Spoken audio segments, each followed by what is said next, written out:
멍이는 태국 여행 중. 안녕하세요. 말티푸 몽유보호자 몽빠입니다. 먼저 저희가 몽이랑 같이 다녀왔던 태국 여행 콘텐츠 많이 봐주시고 또 많이 사랑해주셔서 너무 감사드리고요. 그 반응들이나 질문들이 정말 많았는데 제가 그걸 보면서 반려견과 함께 해외여행을 가려고 하는 분들이 참 많아지고 있구나 라는 생각을 하기도 했고, 그러면서 우리도 더 많이 다녀야겠다 라는 생각을 하기도 했습니다. 일단 너무 감사드리고요.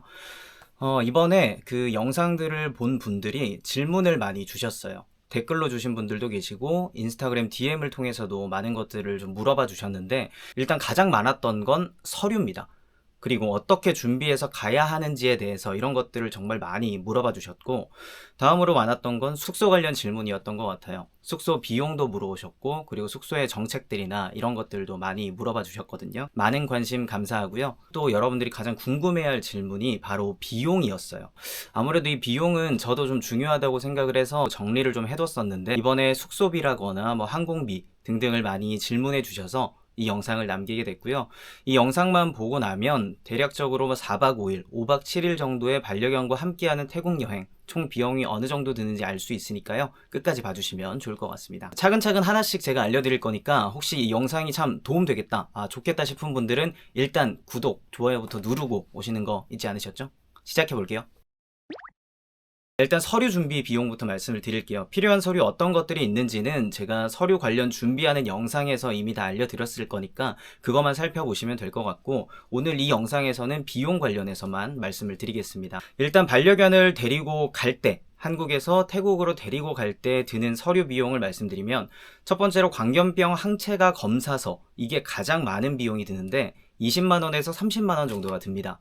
이게 차이가 나는 이유는 그 검사를 해주는 기관에 따라서 조금의 비용 차이가 발생하기 때문에 대략적으로 20만원에서 30만원 정도다 라고 봐주시면 되고요. 예방접종 및 건강증명서가 병원에서 발급하고 2만원이 들었고, 그리고 동물 검역증명서 발급 비용이 만원, 그리고 태국에 도착하면 수입신고를 하게 됩니다. 수입신고를 할 때 현지 기준으로 바트를 내게 되는데 510바트를 지불해야 합니다. 이 510바트는 지금 환율 기준으로 대략 2만원 정도가 되겠고요. 그리고 마지막 세관 신고 때 3000바트를 냅니다. 지금 이 3000바트는 환율 기준으로 따져보면 대략 12만원 정도가 되는데, 이게 조금 논란이 있긴 해요. 어떤 분들은 1000바트다 라고 하는 분들도 계시긴 한데, 일단 제가 갔던 2024년 11월 최신 기준으로는 3000바트가 맞다고 합니다. 많이 오른 것 같죠?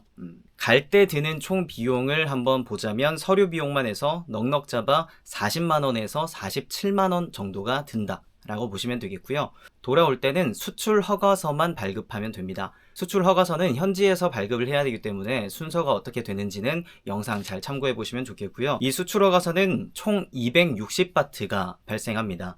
260바트는 만원 정도니까 굉장히 가볍게 발급할 수 있다 라고 보시면 되겠고요. 그러면 서류 비용을 왕복으로 했을 때 다 합쳐보면 대략 41만원에서 48만원, 그러니까 중간 정도로 본다면 45만원 정도가 든다 라고 보시면 됩니다. 이어서 항공기 비용을 좀 말씀드리면요, 항공기는 항공사마다 차이가 있기는 하지만 태국으로 갈 때는 소형견 기준으로 대략 20만원의 비용이 발생합니다. 그런데 한국으로 돌아올 때 비용이 좀 차이가 나는데요. 한국으로 돌아올 때는 태국 현지 바트 기준으로는 7000바트였습니다. 지금 환율이 많이 올랐죠. 그래서 환율을 따져보면 대략 30만원 정도가 되는 겁니다. 한국에서 소형견을 데리고 태국으로 갈 때는 20만원의 항공비, 돌아올 때는 10만원이 추가돼서 30만원의 항공비 정도가 발생한다 라고 보시면 되는데, 사실 이 7000바트 때문에 저희가 현지 공항에서 좀 이슈가 있긴 했어요. 그래서 조금 더 정확하게 알기 위해서 제가 한 번 더 물어봤고 확인해 본 결과 7000바트가 맞다고 합니다. 그러니까 돌아올 때는 조금 비용이 더 든다 라고 보시면 되겠고요. 항공기 왕복 비용 소형견 기준으로 합쳐보면 50만원 정도가 듭니다. 그리고 숙박인데, 일단 먼저 좀 말씀을 드리면 저희는 여행 중에서 숙박비를 가장 많이 씁니다. 숙소를 가장 중요하게 생각하고, 또 숙소에서 보내는 시간, 숙소의 청결 상태, 그리고 몽이가 함께하기 때문에 가능한지 여부 등을 정말 중요하게 생각하기 때문에 일단 숙소비를 저희는 많이 썼다 라는 걸 참고해 주시면 될 것 같고, 일단 첫날은 새벽에 도착하기도 했고 다음날 빠르게 서류 준비를 해야 하는 이슈도 있었기 때문에 저희가 가성비로 해서 좀 공항 근처 반려견 동반이 가능한 곳에 묵었고요. 시암 만다리나 호텔이라는 곳에 묵었는데 저희는 1박에 12만원이 들었고, 몽이를 데려가는 반려견 추가 비용이 3만원 정도 들어서 1박 첫날은 15만원이 들었습니다. 다음 숙소가 킴튼말라이, 방콕에 있는 5성급 호텔이고 굉장히 반려견 친화 호텔이기 때문에 많은 분들이 찾을 것 같은 호텔입니다. 일단 2박을 했고요. 저희는 2박 비용으로 대략 85만원이 들었습니다.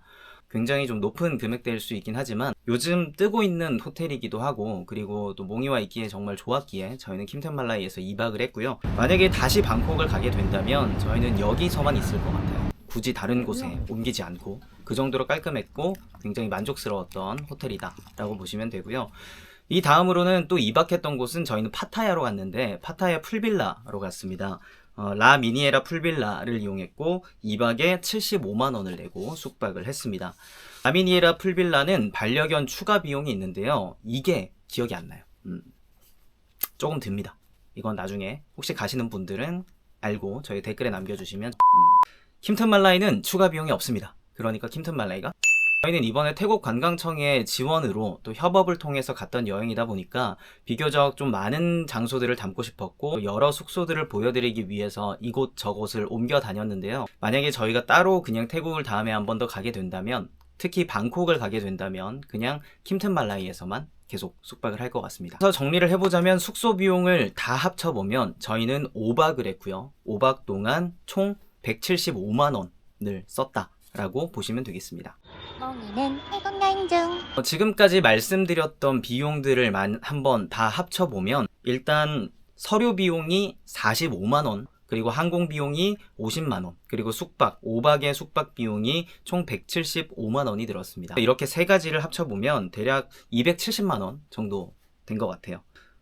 다음은 사실 식비나 교통비, 마사지 비용, 기념품 구입 비용 이런 것들이 있을 텐데 이건 워낙 사람마다 먹는 식성도 다르고 그리고 원하는 또 여행 스타일도 많이 다르기 때문에 이 비용에 있어서는 좀 차이가 많이 있을 것 같아서 각자 계획을 좀 해보시는 게 좋을 것 같고요. 그래도 저희가 썼던 비용들을 한번 대략적으로 말을 해본다면 가장 많이 들었던 비용은 교통비입니다. 저희가 이번 영상에서도 담았지만 반려견과 태국을 함께 여행할 때 대중교통을 이용할 수가 없습니다. MRT나 BTS 모두가 다 반려견 동반 탑승이 불가능하고요. 그러면 이동할 수 있는 수단은 그랩과 같은 택시를 타는 방법밖에 없는데 택시비가 그렇게 저렴하진 않습니다. 특히 방콕에서 택시 타고 많이 이동했었는데 방콕 정말 너무너무 차 많이 막힙니다. 서울에서 막히는 건 아무것도 아닌 것 같아요.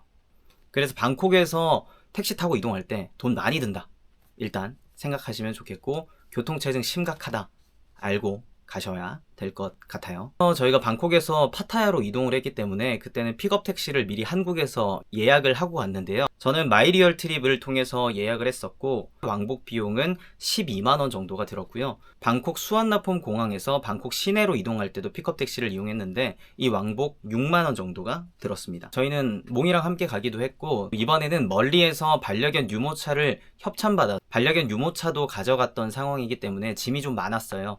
좀 택시를 많이 이용을 했습니다. 그럼 제가 말씀드렸던 식비, 교통비, 마사지비, 기념품 비용 이런 모든 것들을 다 합쳐서, 그리고 앞에서 말씀드렸던 서류 비용, 항공 비용, 숙박 비용 이 모든 것들을 다 합쳤을 때 저희는 대략 400만원 정도가 든 것 같습니다. 이렇게 5박 7일 정도에 400만원이 든다는 거 좀 많이 들었다고 볼 수가 있는데요. 제가 짧게 쇼츠를 통해서도 말씀을 드렸지만 저희는 몽이와 함께하는 여행이 정말 소중하다고 생각하고, 그리고 몽이와 언제라도 함께하면서 여행을 하는 걸 원하고 있고 앞으로도 그럴 거기 때문에 이 비용에 있어서는 당연하다라는 생각이 들고요. 만약에 몽이를 반려견 호텔에 맡기거나 유치원에 맡길 때도 비용이 드는 건 마찬가지이기 때문에 그보다 조금 더 비용을 쓰더라도 몽이와 함께하는 반려견 여행을 가고자 하고 있습니다. 그래서 앞으로 저희가 더 많은 나라들을 몽이와 함께하는 콘텐츠로 꾸며나갈 것 같아요. 반려견과 함께하는 해외여행 그리고 국내 여행 많이 궁금하신 분들은 저희 채널 꼭 구독하시고 저희 채널을 많이 살펴보시다 보면 많은 도움을 얻으실 거라고 생각합니다. 자, 이렇게 이번에는 저희가 반려견 동반 태국 여행 총 경비가 얼마나 들었는지 알려드리는 컨텐츠를 보여드렸는데요. 앞으로 몽이와 함께하는 여러 여행 콘텐츠도 준비되어 있으니까요. 몽이는 몽글몽글 채널 꼭 구독해주시고 많이 사랑해주시고 몽이도 많이 사랑해주시면 좋을 것 같습니다. 그럼 안녕. 몽이는 태국 여행 중.